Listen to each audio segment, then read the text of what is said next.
7 minutes. It's all it takes. 7 minutes to change your brain, your body, your life. I want to talk to you today about something so simple yet so powerful that it transformed not just my life but thousands of others worldwide. This isn't complicated science. This isn't some complex system.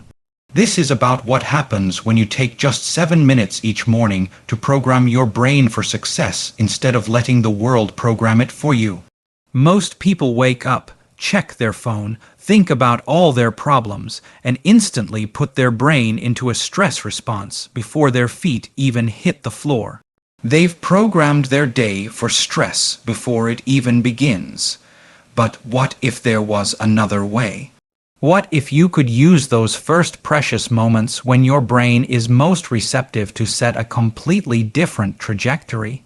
I discovered this by accident. After my injury, when doctors told me I might never walk again, I was faced with a choice. Accept their reality or create my own. I chose to create my own.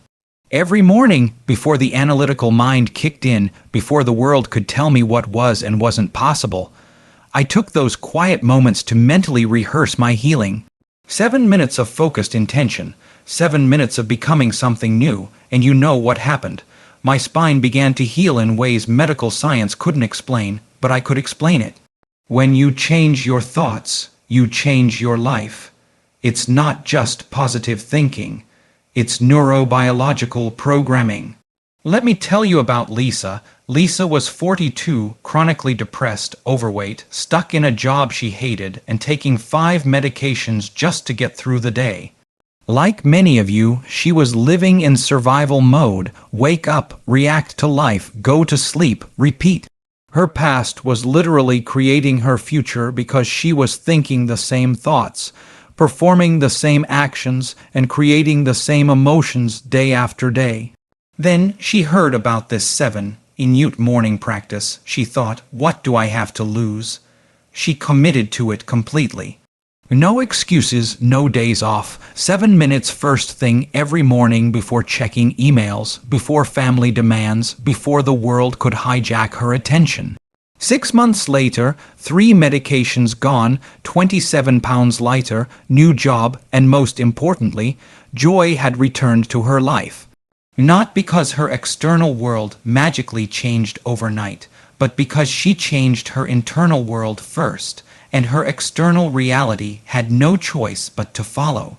This is where most people get it wrong. They want to change their lives, but they're waiting for something outside themselves to change first. They're waiting for the perfect relationship, the perfect job, the perfect body, then they'll be happy. But that's backward. Your external world is a reflection of your internal state. Let's talk science for a moment.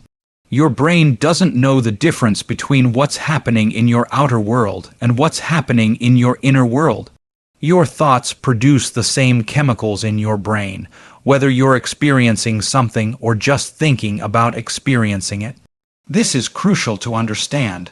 Every morning when you wake up, your brain is in a brainwave state, that drowsy, hypnotic state where you're more suggestible. Most people waste this opportunity. They immediately start thinking about their problems, their to-do lists, their stresses, and boom, they've programmed their brain for more of the same. But what if instead you use those 7 minutes to mentally rehearse the person you want to be, to feel the feelings of already having what you want, to program new neurological networks? Your brain is made up of neurons, nerve cells that communicate with each other through connections called synapses. When you think a thought, neurons fire together in a specific sequence. When you think that same thought again, those same neurons fire together again, strengthening their connection. This is the neuroscience principle. Neurons that fire together wire together. Most people's brains are wired from years of living in stress, worry, and habitual patterns. Their neural networks are like superhighways of thought that automatically take them down the same mental roads every day. That's why change feels so hard. You're literally fighting against the physical structure of your brain. But here's the good news. Neuroplasticity means your brain can change. It can form new connections. It can rewire itself. And the most effective time to do this rewiring is first thing in the morning, in those drowsy 7 minutes before your analytical mind kicks in and tells you all the reasons why change is impossible. In those 7 minutes, you're literally changing your brain's physical structure. You're weakening the neural connections of your old self and strengthening the connections of your new self. Do this enough times and those new pathways become the brain's default route. That's when change becomes effortless. That's when you become someone new. Your brain works like this.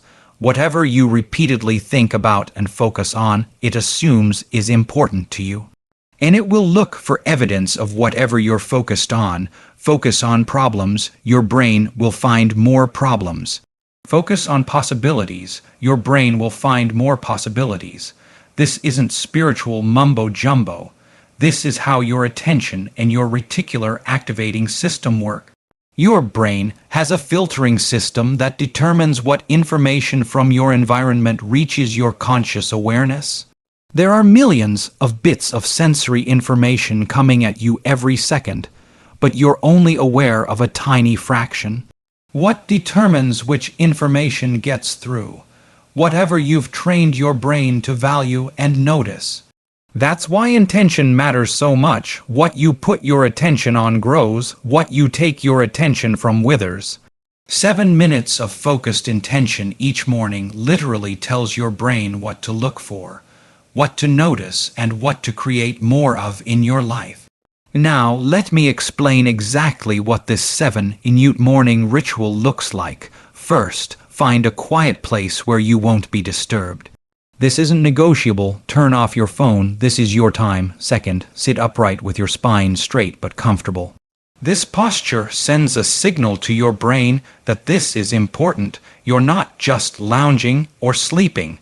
Third, close your eyes and take 3 deep breaths. Breathe in through your nose for a count of 5. Hold for a count of 2 and exhale through your mouth for a count of 7.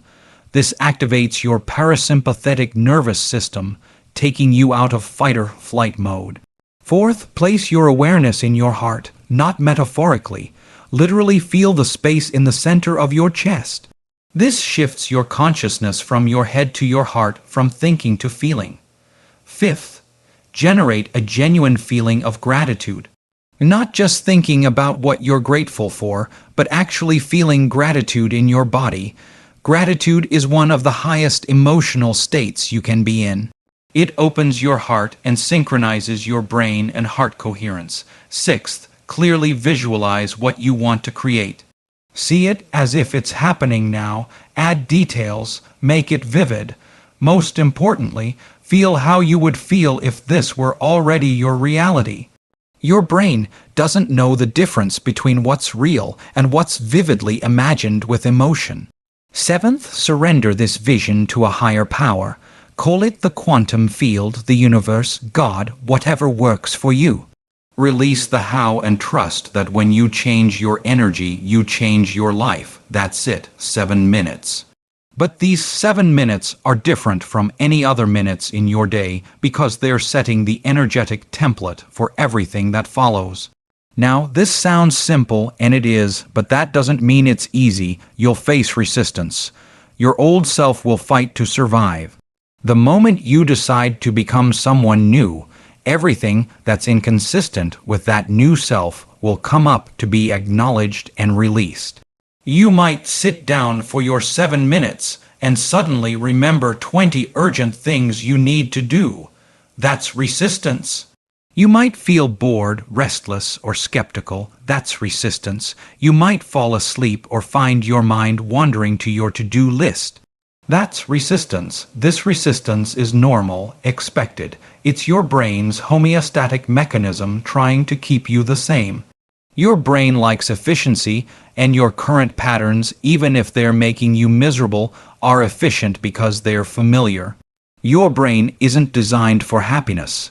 It's designed for survival, and to your brain, familiar equals safe. So, how do you overcome this resistance, awareness, and persistence? Notice the resistance without judgment and gently bring your focus back to your practice. Do this enough times, and the resistance weakens while your intention strengthens. Some people tell me, "But Joe, I don't have time for this." And I ask them, do you have time to keep living the same life, creating the same problems, experiencing the same limitations? 7 minutes is less than zero. 5% of your day if you can't commit zero. 5% of your day to changing the other 99. 5%, then you don't want change badly enough. Others say, I tried it for a few days and nothing happened. Of course, nothing happened. Your current life is the result of thousands of days of thinking a certain way. Did you really expect that to change after 3 mornings? This is where consistency becomes crucial. The power of this practice isn't in doing it once. It's in doing it repeatedly until it becomes who you are, not just something you do. Think about learning any new skill. The first time you tried to ride a bike, you probably fell. The first time you tried to play an instrument, you probably sounded terrible. But with practice, what once required total concentration eventually became automatic. Your morning practice works the same way. At first, staying focused for 7 minutes might feel like an eternity. Your mind will wander, you'll get distracted. That's normal, but each time you notice your mind wandering and bring it back to your intention, you're building the neural circuitry of focus. You're literally strengthening your brain's ability to concentrate. After a few weeks, something interesting happens. The practice gets easier, you can hold your focus longer, the feelings become more accessible and more real. This is your brain physically changing, creating stronger neural connections related to your new way of being. After a few months, the transformation deepens. Now, when stress arises in your day, your brain automatically knows how to return to center. Because you've practiced it so many times, you find yourself naturally making choices aligned with your vision because those neural pathways have become dominant in your brain. After a year, your 7-minute practice has literally changed your brain's default state. What once required effort now feels like your natural way of being. You haven't just created a new habit, you've become a new person. Let me tell you what changes you can expect to see when you commit to this practice. First, your stress response will change. Instead of automatically reacting to triggers, you'll find a space between stimulus and response where you can choose a different reaction. This alone will transform your relationships in work life. Second, your energy will increase. Most people don't realize how much energy they waste on stress, worry, and rumination. When you direct your energy intentionally instead of leaking it through stress responses, you'll have more vitality throughout your day. Third, your sleep will improve. Many sleep problems stem from an overactive mind that can't shut down at night. Your morning practice teaches your brain how to shift states intentionally, making it easier to transition into sleep at night. Fourth, your intuition will sharpen. When you quiet the analytical mind each morning, you create space to receive insights from your subconscious mind. Solutions to problems will appear seemingly out of nowhere. Creative ideas will flow more easily. You'll make better decisions because you're accessing more of your brain's resources. Fifth, your health will improve. Chronic stress is linked to almost every major disease. By starting each day in a coherent state instead of a stress state, you're literally changing your gene expression. Studies show that practices like this can lower inflammation, improve immune function, and even lengthen telomeres, the protective caps on your DNA that influence how you age. Sixth, your perception will shift. Remember that filtering system in your brain I mentioned. When you consistently practice gratitude and positive expectation, your brain starts filtering for the good in your life. You'll notice opportunities you were blind to before. You'll see solutions where you once saw only problems. Seventh, your relationships will transform. Energy is contagious. When you change your emotional state, the people around you can feel it. They respond differently to you because you're projecting different energy. Without saying a word, you'll influence the emotional climate of your home and workplace. Don't just take my word for this. Let me share some real examples from people who have committed to this practice. There's Michael, a corporate executive who had been taking blood pressure medication for 12 years. After 6 months of this morning practice, his doctor was baffled by his improved readings and reduced his medication. After 9 months, he came off it completely. There's Sarah, who had suffered from chronic anxiety since childhood. She tried therapy, medication, exercise. Everything helped a little, but nothing shifted the underlying pattern. After committing to this morning practice for just 90 days, she experienced days without anxiety for the first time in her adult life. After a year, anxiety was the exception rather than her default state. There's Robert, who had been stuck in the same career position for 8 years despite trying everything to advance. Within 4 months of starting this practice, he was promoted twice. Not because the practice magically gave him new skills, but because it changed how he showed up at work. More confident, more creative, more solution-oriented. There's Maria, whose relationship with her teenage son had deteriorated to the point where they barely spoke. She couldn't change him directly, so she changed herself through this practice. Within weeks, their relationship began to thaw. Not because she was doing anything differently, but because she was being someone different. These aren't anomalies. These are the predictable results of changing your mental and emotional state consistently over time. When you change your energy, you change your life. It's cause and effect. Let's talk about the quantum physics perspective for a moment. We now know that everything in the universe is energy vibrating at different frequencies. Your thoughts and emotions are energy, too. They generate an electromagnetic field that extends beyond your physical body. Quantum physics has demonstrated that the observer affects the observed. Your consciousness influences the behavior of energy at the subatomic level.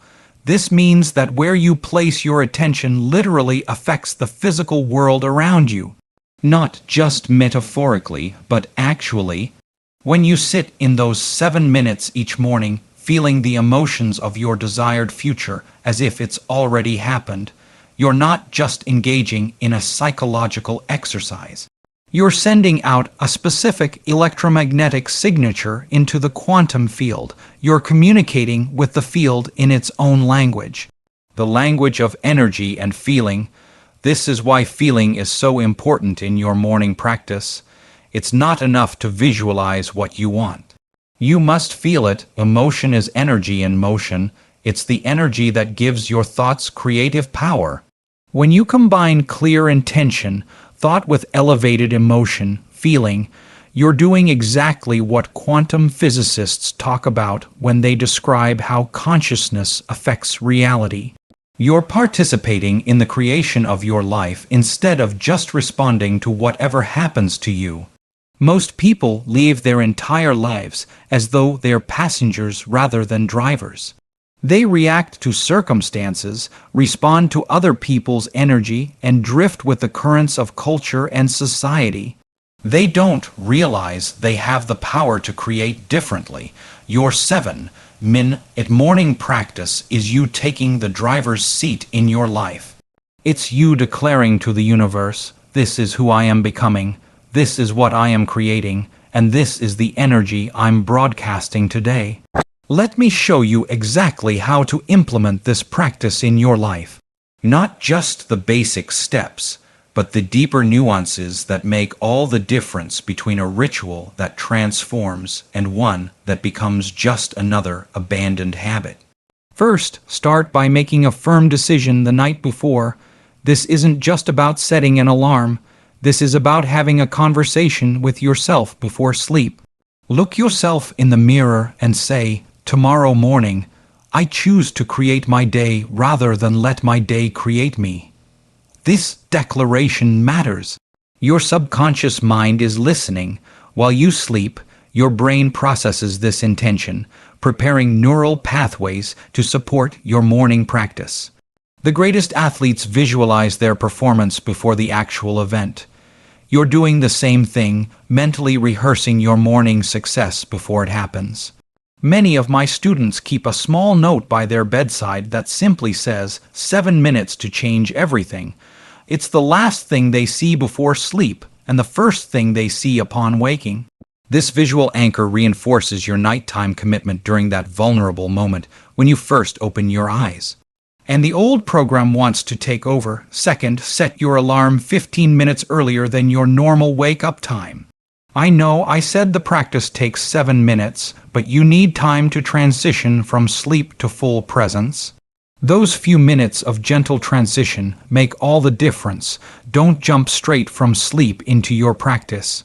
Your brain needs a moment to shift states. Some of my students use alarms that simulate sunrise with light that slowly brightens the room, signaling to your brain that it's time to wake naturally. Third, create a dedicated sacred space for your practice. This doesn't require an elaborate meditation room. Simplicity is often better. Just a comfortable chair or cushion in a quiet corner works perfectly. What matters is that this space is reserved for your morning practice and nothing else. Your brain forms associations with physical environments. When you consistently do your practice in the same location, your brain begins to associate that spot with focus, intention, and elevated emotion. Eventually, just sitting in that space automatically triggers the brain state you want. Keep this space clean and free from distractions. No bills to pay, no to-do lists, no reminders of daily responsibilities. Some people like to add meaningful objects, perhaps a candle, a special stone, or a photo that evokes positive emotion. These aren't necessary, but if they help you connect with elevated feelings, include them. Fourth, keep a practice journal beside your sacred space. After your 7 minutes, take 60 seconds to record your experience. Note any insights, emotions, or resistance you encountered. Be specific about how your body felt, what emotions arose, and any mental images that appeared. This journaling step isn't optional. It's a crucial part of neurological change. The act of writing physically reinforces the new neural patterns you're creating. It moves your experience from the realm of the intangible into the physical world. Over time, this journal becomes a record of your transformation, showing patterns you wouldn't otherwise notice. Some days will feel profound and others will feel mundane. Record them all without judgment. The days that feel ordinary are often when the deepest work is happening beneath your conscious awareness. Fifth, and this is absolutely non-negotiable, do not check your phone, computer, television, or any other device until after your practice is complete. Not even for a second. The moment you check your device, you've surrendered your brain chemistry to external influences. Most people don't realize what happens when they check their phone first thing in the morning. Your brain immediately shifts into a reactive beta brainwave state.